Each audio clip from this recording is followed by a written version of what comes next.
Welcome to the Krillpet Arctic World Series. We're more than halfway through the race Iditarod as the mushers and dog teams are paving their way through the Alaskan wilderness. Now here's what's happening the upcoming hour.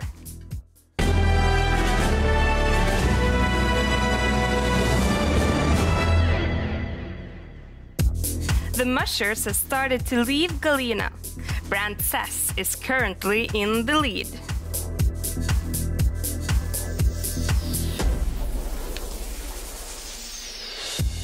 They did not give in during 1925, and they will not give in now.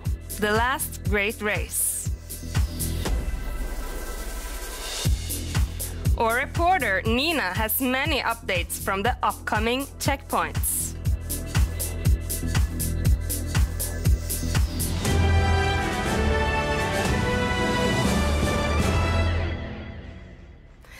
And we have Dallas CV with us live from Anchorage. Good morning from Alaska. How you guys doing today? Really good. It's an early morning here. And Dallas, can you let us know what has happened in the race while we were sleeping? Absolutely. It's been a pretty fantastic day. A lot of action as the race has gotten underway, coming off of the 24-hour breaks. So earlier we saw the mushers heading from Cripple over to the Ruby checkpoint, a long section of trail, about 70 miles. Jessie Royer would find her way into the Cripple checkpoint first. Shortly behind her was Thomas Warner, and then Aaron Burmeister right on his heels. Brent Sass was the first musher to do that run all the way through from Cripple without stopping to take a rest along the way. He, of course, was coming off of his mandatory 24, so he had a fully fresh dog team. Right behind Brent Sass, we had Richie Deal, Yor Olsum, and Ryan Reddington running very close together and working their way into the checkpoint. A little bit later, we had Wade Mars, Pete Kaiser, and Paige Drobny kind of come in the next group of mushers. Now, I do see that we have our kind of GPS is kind of lurching down the trail here. That is just a technical glitch. The dog teams were running pretty smoothly over this stretch. As we work our way back from Kaiser, we have Lance Mackey and Michelle Phillips. There we go, we got Mackey. It was shuffled around there as Paige Drobny did stop and take a break late in that section. But then Mila Porceld, Jason Campo, Travis Beals, Mitch Seavey, Aaron Peck, and then Jesse Holmes would come in a bit later, but he also stopped late on the trail. The first musher back out on the road was Jessie Royer. She stayed in the checkpoint for just under 5 hours before continuing on the trail. Ruby is the first checkpoint that mushers have the option to take their mandatory 8 rest, and both Aaron Burmeister and Thomas Warner would go ahead and take that rest there. Brent Sass, Richie Deal, and you are right together out of there, and they've been running together for most of the day here as it goes into night in Alaska. Ryan Reddington is right on their heels, and he's kind of staying with that top pack. The next group of mushers heading out of there, getting rearranged here.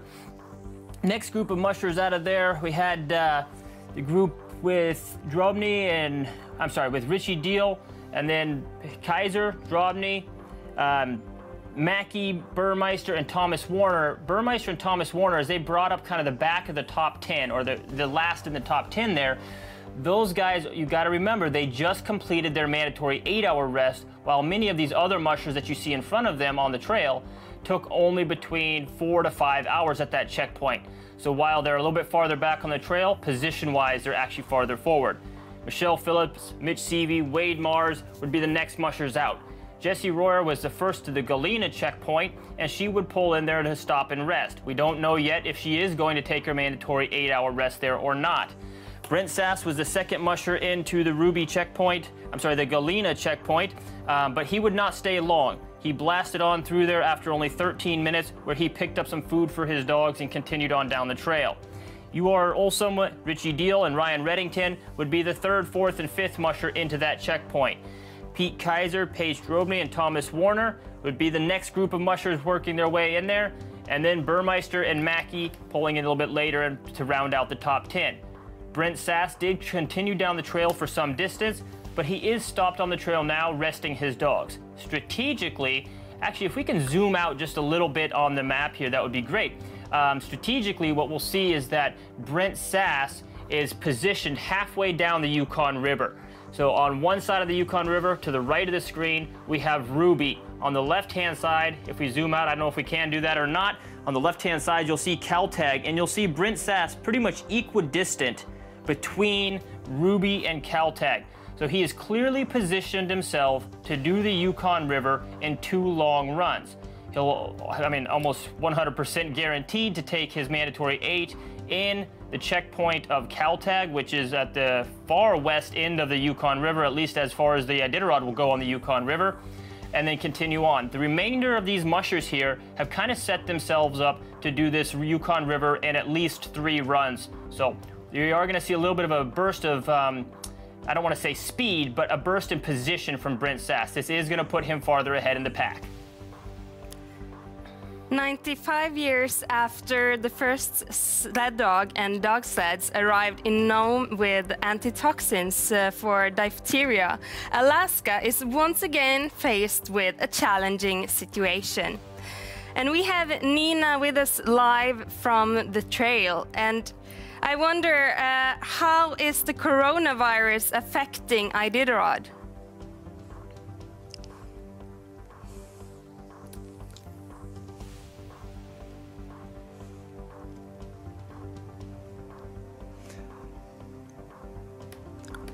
Well, Maria, I am here at the checkpoint of Unalakleet, and we've been traveling today from Galena, landing in Kaltag, all the way over to Unalakleet. And when we were in Galena earlier this morning, we experienced the situation that they told us the Nulato checkpoint is closed down for the mushers. I mean, they have to rest beside their dogs down at the river. None of the mushers are allowed to get into the village of Nulato. They need to stay together with the veterinarians and the race officials down at the river, and they are not allowed to enter the village. So that's a clear effect of the coronavirus situation at the checkpoint of Nulato. We were in Kaltag as well.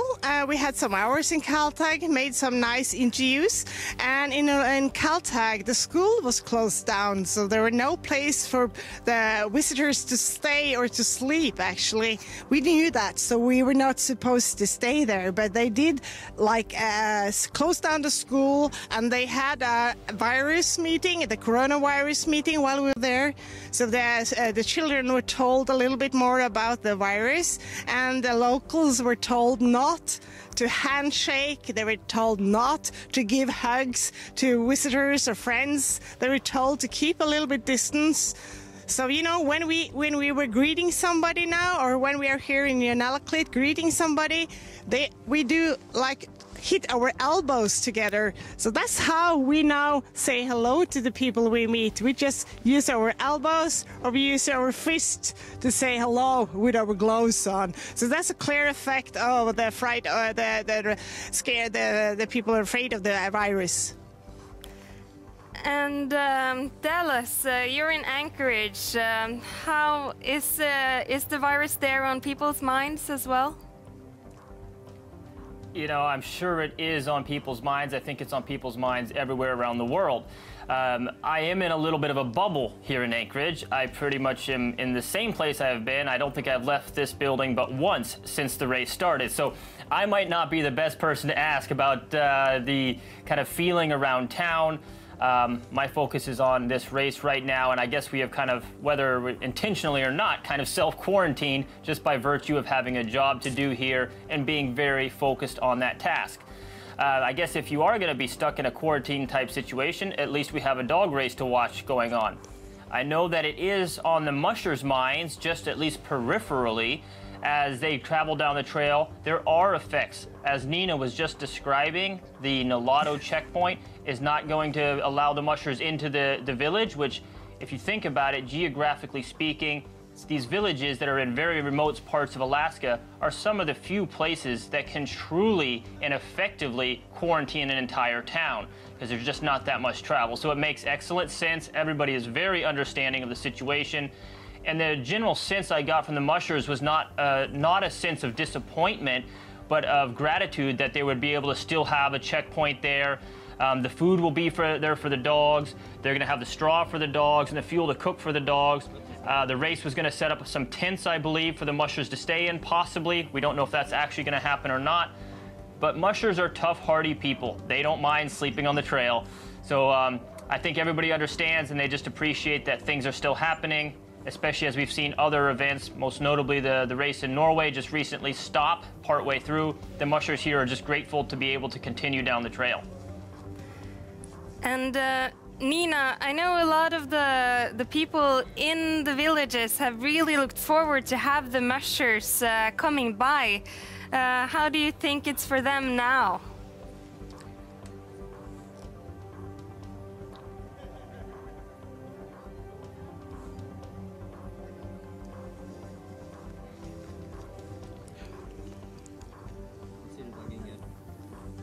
Well, Maria, the people here in Unalakleet really look forward to the race coming to town. I have to tell you that there is actually a party going on right behind me at the moment. We're just outside the restaurant called the Pizza on the Earth, a restaurant here in Unalakleet with a really good pizza. And they do have a concert tonight memorizing one of the mushers from the city, from the village, who actually died in January.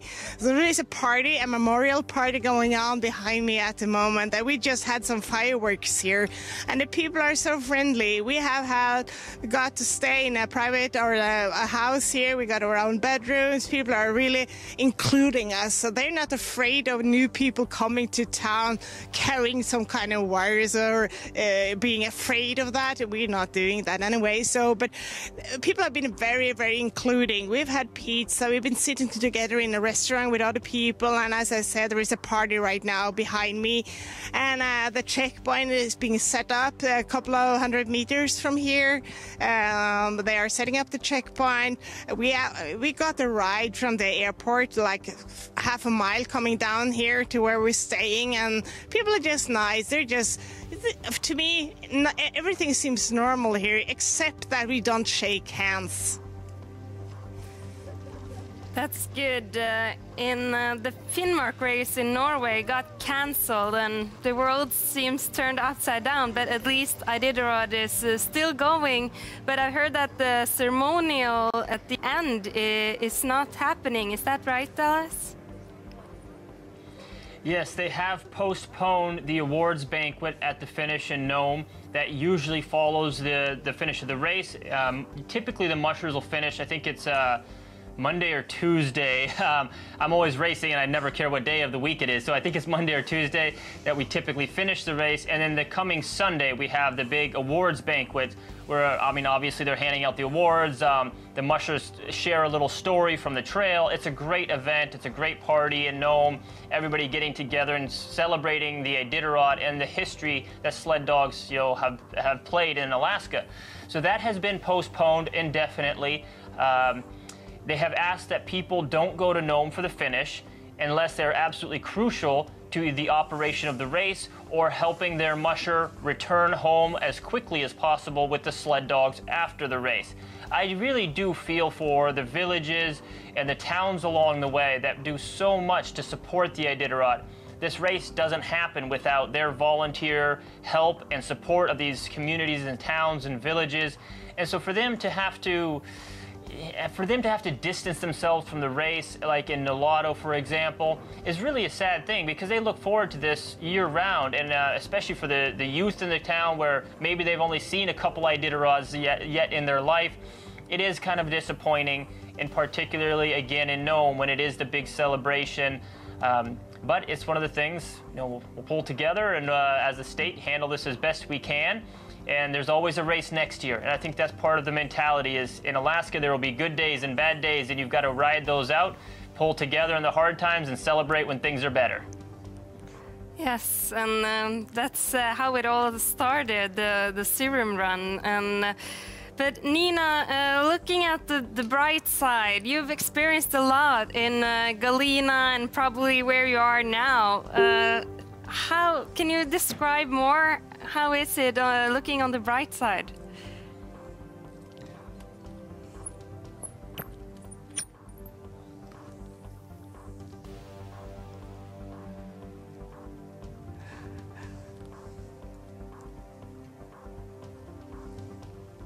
Well, Maria, it sure is an experience traveling up trail the Iditarod race, the last great race. Actually, as I've heard, this is the only sports arrangement going on at the moment in the world, actually. So it's quite special to be here. I mean, if I have to be quarantined here in Alaska, I really don't mind as long as I have a visa. It's a beautiful, beautiful state. It has a lot of great people. We got so many new friends. And traveling by plane, having the opportunity to see the villages, meeting the locals. We've been talking to hunters, trappers, school children, mushers, pizza bakers, pilots. I mean, we've met so many great people, and it's going to take a long time to soak up every experience from here. But I do have to say one more thing. As long as I'm here live from Unalakleet, Maria, and that is we do feel a change in the weather right now.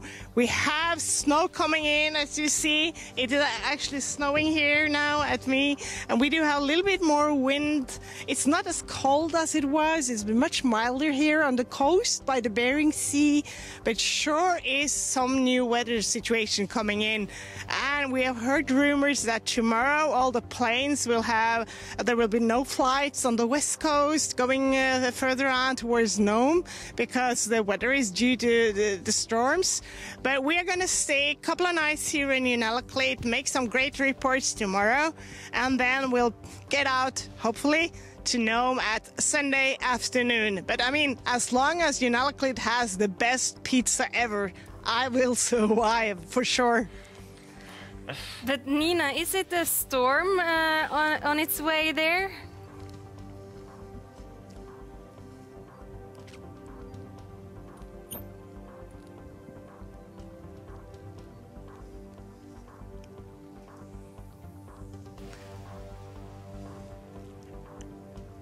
Yes, Maria, I was told there is a storm expected tomorrow. When we were flying over from Kaltag through the passage or the portage from Kaltag to Unalakleet, following the trail by plane, really, the pilot pointed out the black weather in front of us, the black weather or the black skies above the Bering Sea. He told us that's where the front of the storm is. So it's not coming right now, but as far as the pilot told us, there will be certainly a worse weather tomorrow, which is fine, We didn't plan to leave here tomorrow anyway. We're going to meet the mushers hopefully tomorrow night. Might be live if they will be coming when we are here or when we're going live. And we do have a lot of stuff to do here tomorrow. So the mushers, they cope. I mean, they're coming from Kaltag. They're coming to the west coast of Alaska, coming through the passage, passing the old and the new woman cabin, going all the way down here to Unalakleet through the really beautiful hills, rolling hills, the forest, and then coming down while looking at the Bering Sea, the Northern Sound area. And for sure, they will not have a problem with this weather. But we're talking about aviation here. And what is your plan in going forward?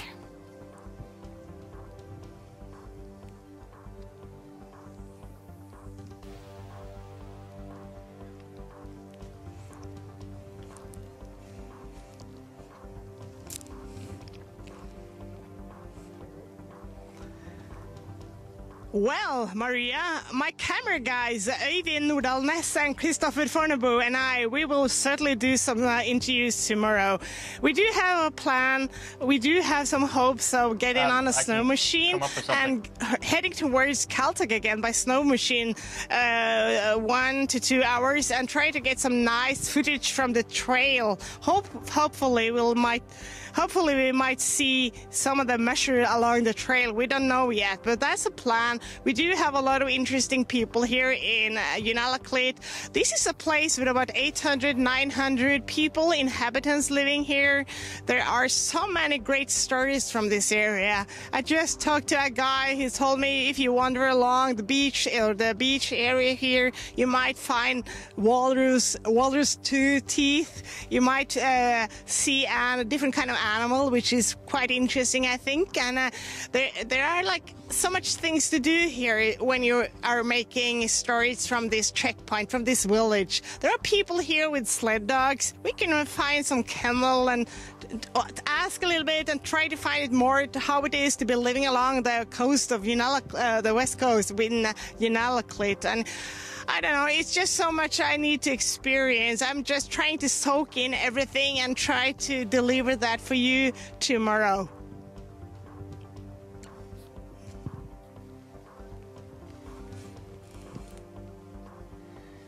Yeah, Nina, I'm wondering if here in Unalakleet, have they already gone out and marked the trail over to the Kaltag portage and also the other direction back to back to Shaktoolik or up to Shaktoolik? Have they already put the markers in this section of trail?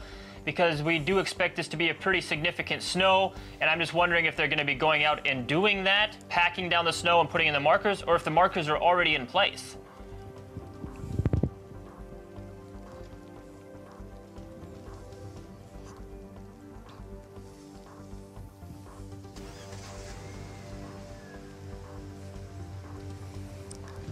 Well, Dallas, you asked me about if they put the markers out on the trail. We know the trail is there because we could see the trail prepared, or there have been snow machines driving the trails. We saw the trail all the way from Kaltag coming over to Unalakleet. So then weather conditions today was really nice and the trail was there, but I wasn't able to see the markers. But I know tomorrow there is expected at least 1 foot of snow, so the trail will definitely be slow. It'll be slow going. I have seen some markers lying here in the village, but I do think they have put them out. I do think so, because I didn't see great amount of markers and I see the plastic was open, so I'm sure they have got the markers out already actually.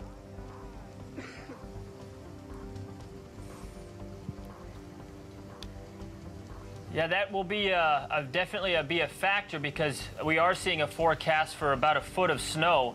So if they've already put out the trail markers, there may not be much new traffic to pack down that snow, meaning that it will be a slow walk for the dogs. Now, are the people in Unalakleet, are they expecting the mushers to be much later than normal coming into the town if the snow gets very heavy?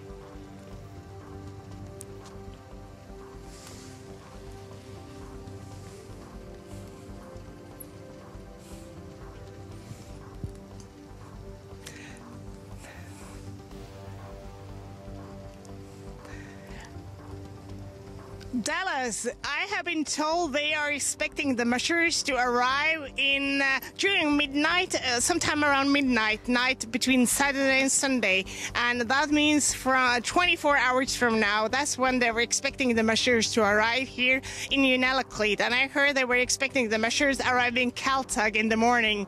So sometime around midnight Sunday, that's the latest I've heard.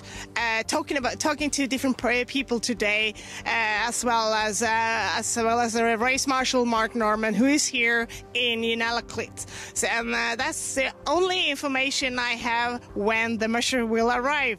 But they're setting up the checkpoint here. The food drops are here. The store is ready.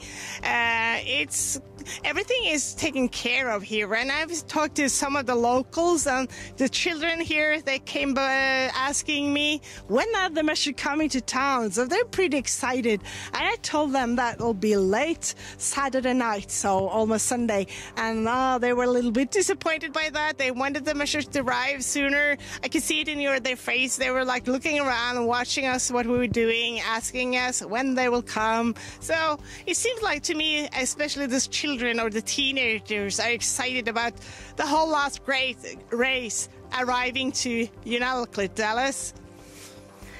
And Nina, I know that many of the children and the locals there, they have favorites. Is it a musher or 2 or 3 who's on everybody's lips?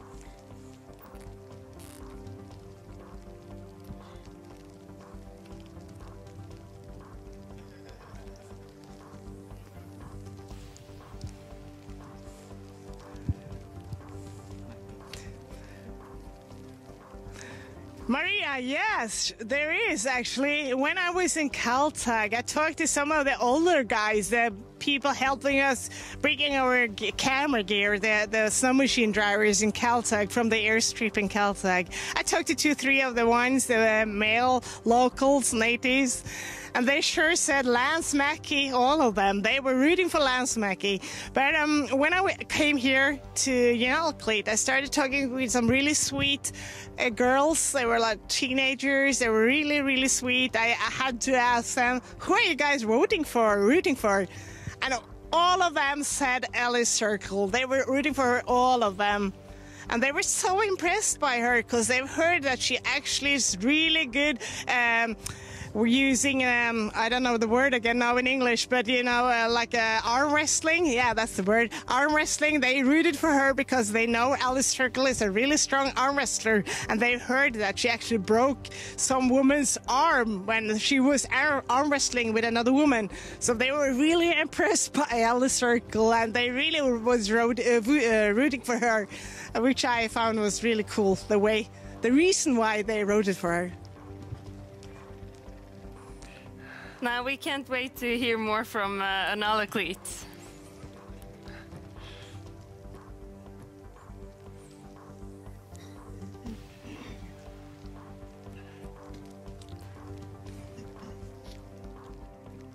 Thank you so much, Nina.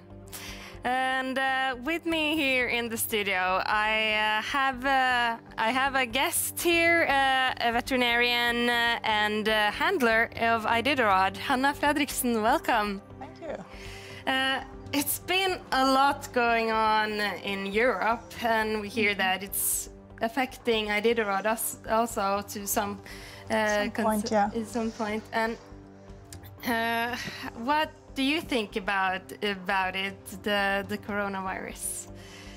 Well, it's actually it's affecting all of us now. The whole Europe is closed down, so hopefully we now see the sports going on in Alaska, and hopefully the Iditarod will still be running.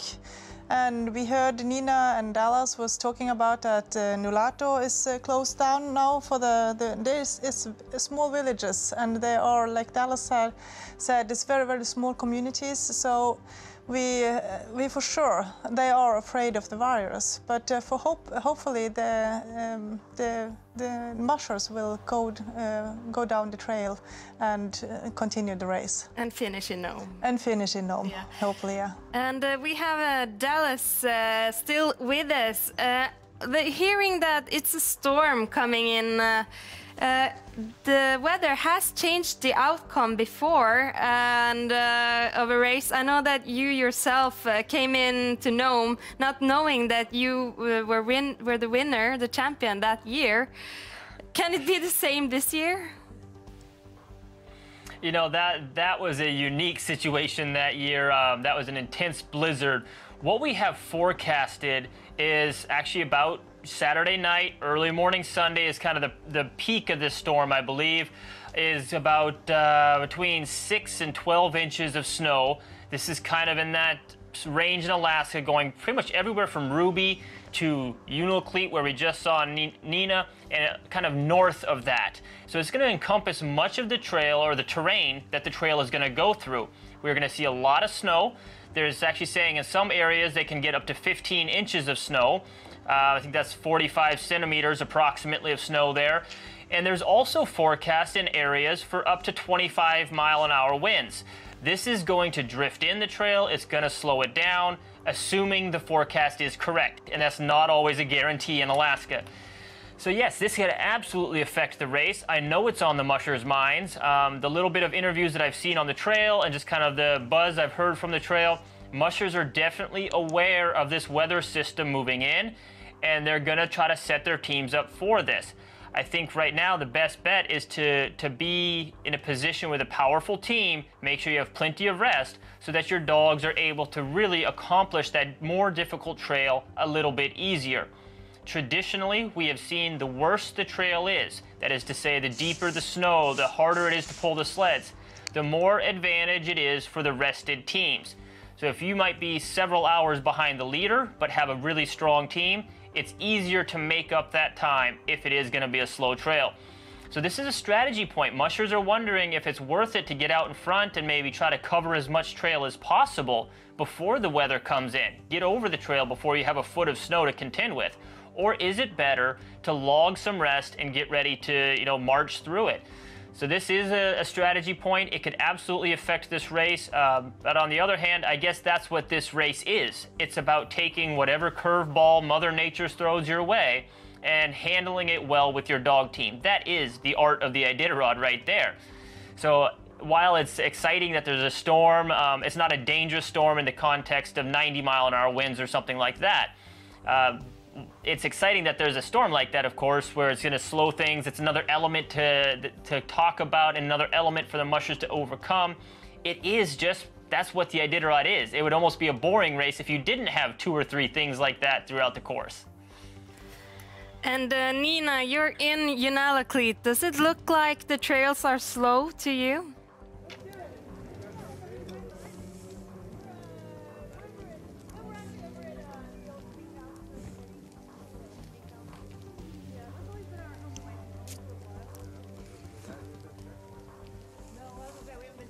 Maria, we were flying out of Galena today. We saw the trail pretty much along the Yukon River on the way to Nulato and then all the way to Kaltag. And sometimes we saw the wind blown the trail. But then going from Kaltag to Unalakleet, I do believe the trail looked very, very good. There is less snow, especially after you pass the old woman or the new woman cabin. There sure is less snow.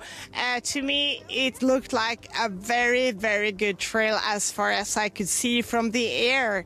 And the snow machine trails around Kaltag was just amazing. It was just amazing. We're expecting at least 1 foot of snow, so for sure there'll be a lot slower trails. Here in Unalakleet, there is a lot of dog sleds being shipped out. As we saw was it McGrath? It was in, I don't remember right now. I'm getting a little bit tired, we've been sleeping a little bit as well. But I believe it was in McGrath. We saw a lot of sleds being stored for the musher to change the sleds if they wanted to. And here in Unalakleet, we have seen a lot of dog sleds as well. The different mushers have shipped out their new sleds to be changed here in Unalakleet if they want to. They don't need to, but they can. A lot of the musher will do that actually, because some of them will want to have a lighter sled going from Unalakleet, the last checkpoints, Shaktulik, Kayuk, Elim, White Mountain to Nome, with a lighter sled, less. No trailers behind their sleds, just lighter sleds on the coast, because the snow conditions will be difficult here, more different. The snow is not as easy to, it feels like it's not as, the sleds are not gliding, if I can say that, as good on this kind of snow as in the interior due to the climate here on the coast. So, let's see tomorrow who's going to change sled, who's going to be here, who's going to have to make break trail all the way to Unalakleet. We will sure be here and report from that tomorrow night, Alaskan time. Nina, one more question I have for you here. You were just previously in Galena, I believe there. Was there any one team that you saw that really stood out to you that you think is looking like the strongest team at this point?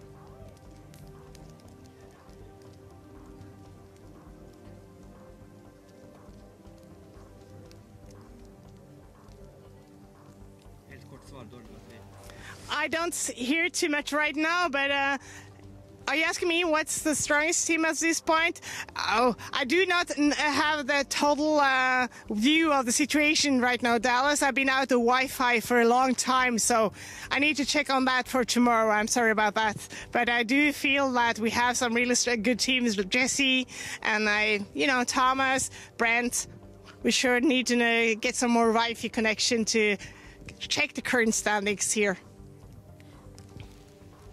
We're ahead of the teams, so that's why we haven't been able to see the teams for some checkpoints now. Thank you so much for being with us live in Unalakleet, Nina. And Yes, Hanna, you are with us, hearing all this. It's getting exciting, and the small villages there out in Unalakleet, the children are really looking forward to this. Yeah, of course.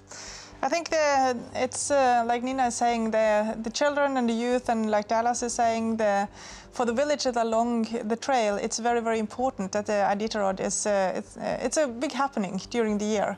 So it's very important for the villages that the Iditarod is passing through, and they have been preparing for a long time to look for the mushers and to preparing all the stuff, the sleds, the drop bags and everything. So it's really, really exciting for them. Yes, and we do have Dallas with us, and hearing this, you said that you usually divide Iditarod into 3 parts. What part are the mushers in right now? Sure, they're pretty squarely in the middle third of this race. This is the portion of the race where you need to start moving into position. You need to be within striking range of the front of the race if you're not already in the front of the race. But more importantly, you need to maintain a strong dog team. The first third of the race, and I would say this would take us up to about to Kotna or maybe to Cripple, somewhere in there, and it partially depends on where the musher chooses to take their 24. I think this portion of the race is about building a team, getting into the right routines, kind of establishing your team's speed on the trail and the running and resting rhythms.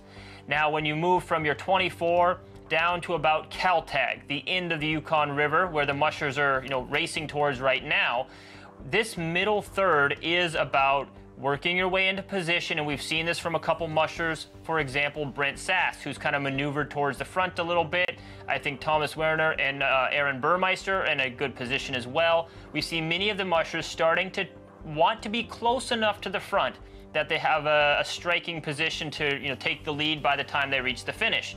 But more importantly is sustaining speed. I think we've seen a few teams in this middle third that have built nice speed early on, and they've put a little too much emphasis on positioning, and they've lost a little bit of that speed, and that will hinder them later in the race. The final third from Kaltag to the finish is, of course, about actually getting to the front of the race. No sooner than necessary. You only need to be in front at the finish line. This race is won by the person who's in lead at the finish, not the person who's in lead for the longest. We've seen many times where a musher has led the race for 400, 500, 600 miles and wasn't in lead when it really mattered, which was at the finish line. So this middle race is about positioning. In fact, I think we're seeing mushers do that now. Jessie Royer has just recently left the checkpoint of Galena. She's now on her way towards Nulato. Brent Sass is camping on the way to Nulato. I think these mushers are starting to make those moves, positioning, and this storm is certainly on their mind as they consider where they want to be as they take off into that final third of the race. And soon we will hear from the mushers and Lauren Neese leaving Cripple. But first, let's look at some beautiful pictures of the race.